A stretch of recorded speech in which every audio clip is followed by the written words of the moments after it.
What has happened, everybody? James Hancock here, back to review episode 4 of season 2 of The Lord of the Rings, The Rings of Power, and I think it's safe to say it will not be generating the same response or the same level of enthusiasm as episode 4 of season 2 of House of the Dragon. I ended up watching the second half of that episode 5 times. It was one of my major highlights of the summer, but we're officially halfway through season 2. It's crazy.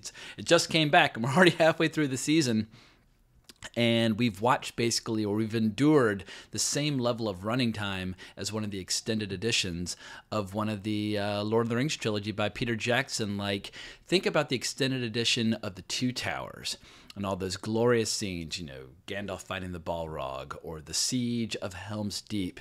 And then compare that to what we've seen in the first 4 hours of season 2 of The Lord of the Rings and Rings of Power. Do you feel like you've enjoyed a similar level of entertainment or a similar experience? Because it's starting to feel like never has more money been squandered or wasted to deliver so little entertainment. And I imagine that some of you are coming to the same conclusion that I have. This might be the worst show of the last decade, or at least the worst show that I've seen. I'm sure there are plenty of shows out there that are worse, but I don't want to see them. Like, I have a finite amount of time on this planet. I would rather read good books. I'd rather watch good movies. I'd rather play good video games, and I'd rather watch entertaining shows. And I'm sure some people are going to say, well, if you don't like it, well, then don't watch it. Trust me, when the ratings start coming out in a couple weeks from Nielsen and whatnot, y'all gonna want every single viewer you can get your hands on, whether they're hate watching it or love watching it or just totally indifferent. But the reason I keep watching it is that at least ostensibly, the show is about the second age of Middle-earth, and I just feel compelled to assess the full damage of the catastrophe. It's a little bit like going back to your hometown after like a tornado or a hurricane or an earthquake or an act of God has destroyed it. You just want to see how much has survived. But also, I think we've been looking at this whole catastrophe all wrong, because for the last week I've seen a lot of lively debates online about which story beats or which story details are faithful to Tolkien, spoiler alert, none, or which ones are simply misguided. But forget all that. Like, the problems with this show run much deeper than whether or not it's adhering to Tolkien. I feel like we are all, myself included, giving this show too much credit, because no matter how much this show might butcher Tolkien's work, that's almost immaterial in comparison to how much this show is failing at just basic fundamental levels. It's boring. It's this snail-paced ordeal filled with bland, unlikable characters. And on what level can you consider that a successful show? Like, TV is supposed to be enjoyable. It's supposed to be the opium for the masses, as they say, accessible, crowd-pleasing entertainment that the entire family can get their TV dinners and watch a show at night. And I feel like, well, I guess my question would be, does anybody feel like they're having a blast when they watch this show? Because I spend most of the time fighting the urge to sleep, or even worse, just laughing out loud at the ridiculous wooden dialogue with all these actors trying to roll their R's like Mordor. Like, even if the word doesn't have any R's, you can see they're trying to find some imaginary R in there that they might be able to roll. But I feel like if this show were wildly entertaining, like, the fans of the show could tell all the Tolkien fans or the Tolkien enthusiasts to just fuck off. Like, take Peter Jackson's original trilogy. It was successful because it was epic. It was emotionally stirring. And I have no idea what percentage of the fan base of the original movies were Tolkien readers, but I'm assuming they were in the minority. But those movies made piles of money, and they won shelves of Oscars and that sort of thing, because the movies just seriously kicked ass. Like, something The Rings of Power certainly does not. But before I go any further, let me plug some stuff of a more positive nature. I recently recorded a lengthy rant celebrating all my favorite adaptations of J.R.R. Tolkien in animation, live action, video games. So if you want a positive video, if that sounds like it's more your speed, check out the link in the description below. Or if you just want great fantasy in general, read a book by Joe Abercrombie. I've got all his books up there. There are 9 novels in total, and he's starting a new series. They're fantastic.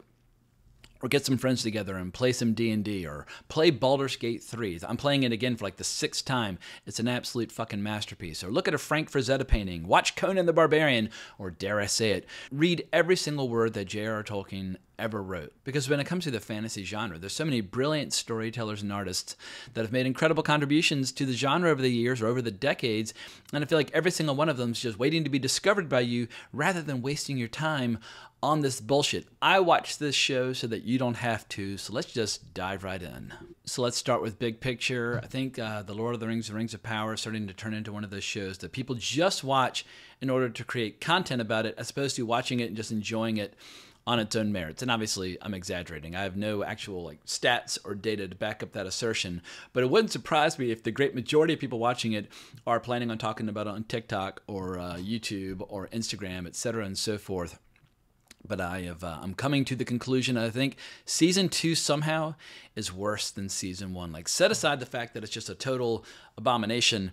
It's not fun to watch. It's not like, if it were just like, like good trashy fun, I feel like that would be excusable. But I just feel like we're just being subjected to complete and total incompetence across the board. And I'm sure within the cast and crew, I'm sure there's some people who genuinely, sincerely want to make the best show possible. But it's like, it's so ill-conceived, like down at its core, that it's somehow like a rot, almost like the evil in the show. That rot just continues to spread and corrupt and destroy every single aspect of the show. And just to put the complete failure of the show in perspective, I'm part of a regular weekly role-playing game session where I'm the Dungeon Master. Sometimes it's D&D, like 1st edition, 2nd edition, 5th edition. Right now we're playing Mjorkborg, but these are grown men in their 30s, 40s, and 50s who like the fantasy genre quite a bit. They're playing Dungeons and Dragons deep into their life. But I was very excited on Monday to have a little conversation about the Lord of the Rings, Rings of Power, but not one single person in the group had even bothered to watch this show. I was like, wow, like here we have diehard fantasy fans who have been reading Tolkien and watching the movies and just watching fantasy in general their entire lives, and they are still enjoying the fantasy genre, and not one of them bothered to watch it. Like, some people might say, well, they're not true fantasy fans.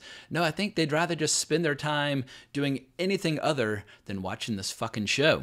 And I've seen a lot of people defending the show, saying that it's just simply beautiful to look at, but I don't think that holds true either. Last night when I was watching episode 4, I started to realize like for every expensive set, or for every beautiful shot, or for every shot that's beautifully composed, there are just as many shots, if not more so, where the show looks cheap or looks rushed or just looks amateur. And I feel like, we're watching a show, an incredibly expensive show run by and shot by amateurs who don't even understand like the basics of like how to deliver compelling drama to people, where you're on the edge of your seat wanting to know what's going to happen to these characters that you love. And once again, one of the main problems is that there are no characters that we love on this show. I find them all so forgettable, or just outright unlikable or obnoxious, that it's hard to get, invested in what their ultimate fates might be. Like, does anybody really care about what's going to happen to Nori and Poppy?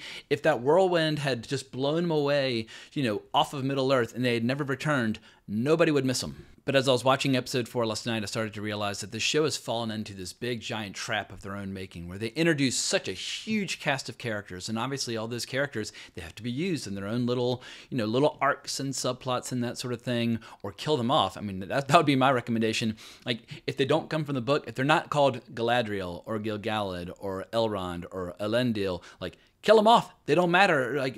Like nothing matters with these characters that's going to ultimately like impact the final fate of these characters, or the final fate of the storyline in any way, shape, or form, because we all know how the story ends, like, unless they just completely abandon anything and everything related to the last alliance of elves and men. But we know which characters are important to it and which characters are not. But I think that's one of the reasons that the show feels so slow and so sedentary, and just like has like a complete and total lack of momentum, because they're trying to tell so many different stories simultaneously, none of which matter. It's like, please just let something happen. Like, I mean, obviously this season's building toward a big giant war in Eregion, and hopefully maybe we'll see some interesting spectacle. I'm sure we'll see Galadriel doing somersaults and shooting flaming arrows out of her asshole, like whatever nonsense they cook up for her.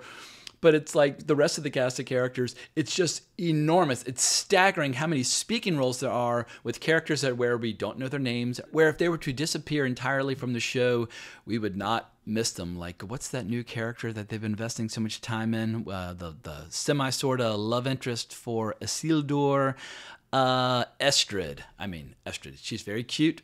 She's very likable, but ultimately she's totally irrelevant. If she were to vanish, the show would not suffer. But this episode, as advertised, finally introduced Tom Bombadil into the show, which was ill-conceived from the word go, because like even if he's been on Middle Earth since like the first acorns fell or the first dew appeared on grass, whatever poetic metaphors they choose to use in the show, he only matters in the context of being a strange, enigmatic character that is encountered by Frodo, Sam, Merry, and Pippin, on their way to Bree and then on to Rivendell and so on and so forth.